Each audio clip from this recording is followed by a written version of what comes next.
So obviously a lot of mini camps are going on right now, open to the public, some of them open to the reporters. So I figured we'd start off with some questions going around some teams and asking you about what do you think about this. All right, go ahead. So with the Falcons, one of the major questions is, how's Kirk Cousins' rehab going? Do you think there's any chance Penix plays at all this year? No. Again, it's no greater or lesser than any backup quarterback in football. If the starter dies, he plays. But I've been shown no evidence that Cousins won't be ready by week 1, so I'll say no.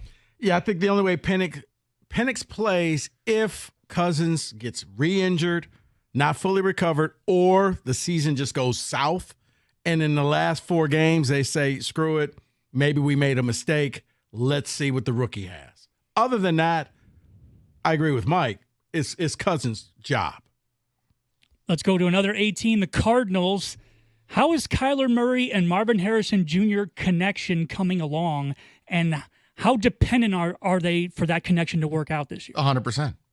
If you take a guy top 5, the expectation is you have taken a wide receiver 1, a face of your franchise, and let's face it, Kyler is still re-earning his position amongst the NFL quarterbacks. Now, I think he did an okay job last year, all jokes aside. He did. So now you got to take next step. No, Paul, the whole franchise is dependent on that. And I think he knows my career and everything is I got to have a relationship with Marvin Harrison Jr. So if this means he's got to move in with me and we got to work out all the time, if this works, I've extended myself. I'm going to make more money and another contract. And if it works, they're a playoff team.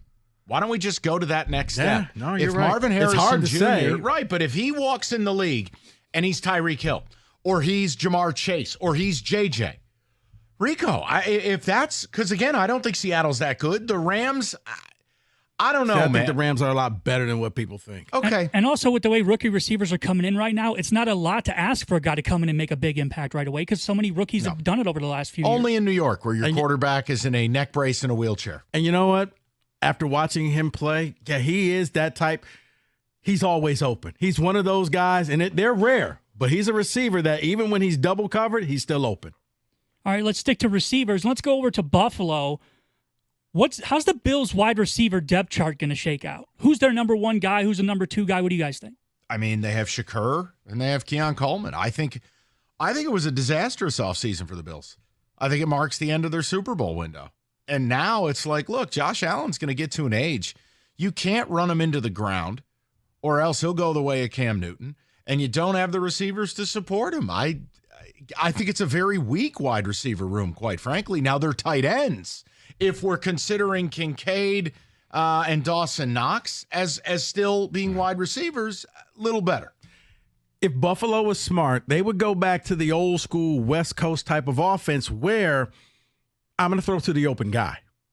I'm not necessarily going to pick one guy and say, you're going to get 10 passes thrown to you, but guys in the huddle, who's ever open, I'm going to do quick progressions. That's where the ball is going. I don't think they have a number 1 guy, but they have, if done right, they can move the ball down the field and score. I mean, look, their window is closed. I stopped being a believer in the Bills a couple years ago, but you're still a better team in your division. But don't try to make a guy number 1. Just find the open receiver, and I think Josh Allen, the Cowboy, will be okay. I think if they were smart, Joe Brady would be watching a lot of New England film from when they had Gronk and Aaron Hernandez. Yeah. And also during that time, who was the number 1 receiver? Other than the year they had Randy Moss. They didn't really have one. All right, so going to the Bengals, Jamar Chase, T. Higgins, rumors might skip this mini camp this week. What do you think ends up happening? I think they're headed for war. Not only do you have one of the guys looking for a contract, you have both of them. Imagine a situation here in Detroit in a day far away where both Amon-Ra and Sam Laporta were angry at the franchise and wanted a contract. How would you feel as a Lions fan? You'd be irate at your franchise. But the Bengals are notoriously cheap. And look, let's face it. Those guys are sitting around and going, wait a second. You gave Burrow all the damn money. Who the hell you do? Who's catching the ball? The hamburger helper guy? We are. Mm-hmm. So, look, I think it's a huge issue if they don't get this rectified by training camp. Huge. He nailed it. I don't have anything to add to that. So Cortland Sutton said he's going to report to minicamp, but he's still a bit, PO'd about not getting a new deal, not getting an extension.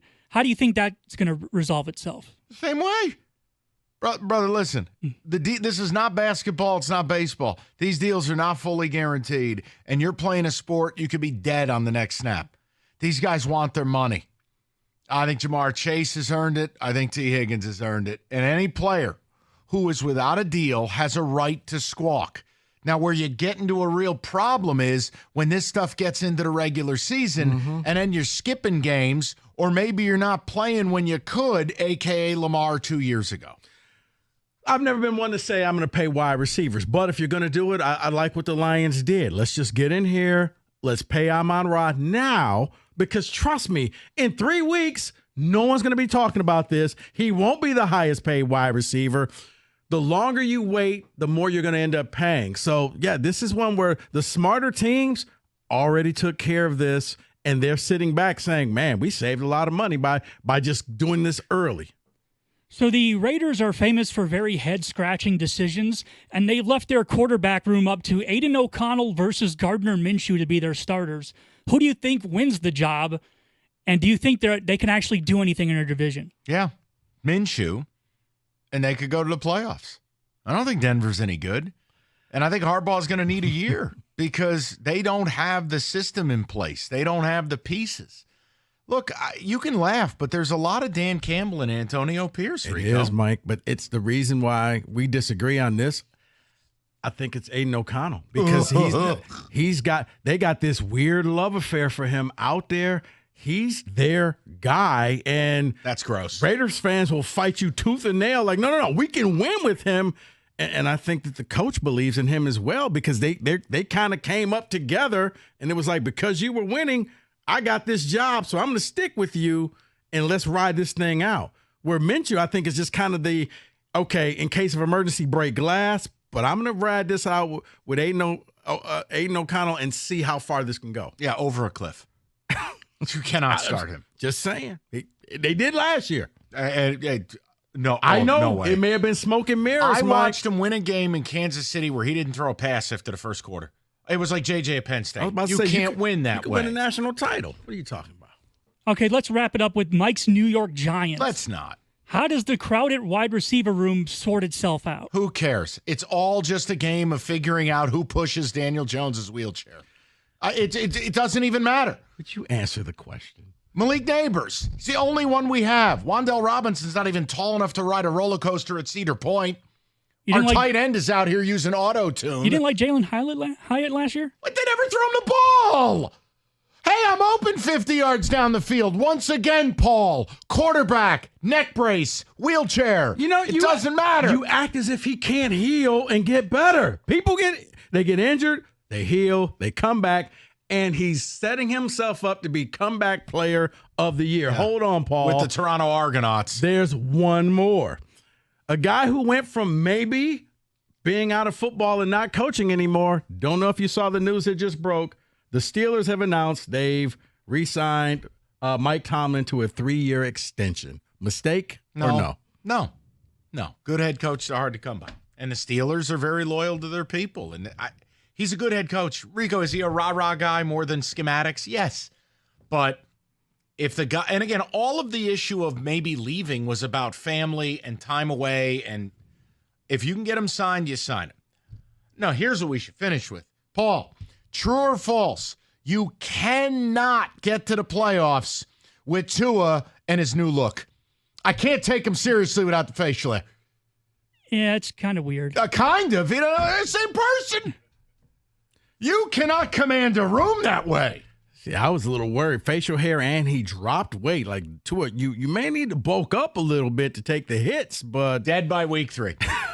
And that's in football today. Thank you, Paul.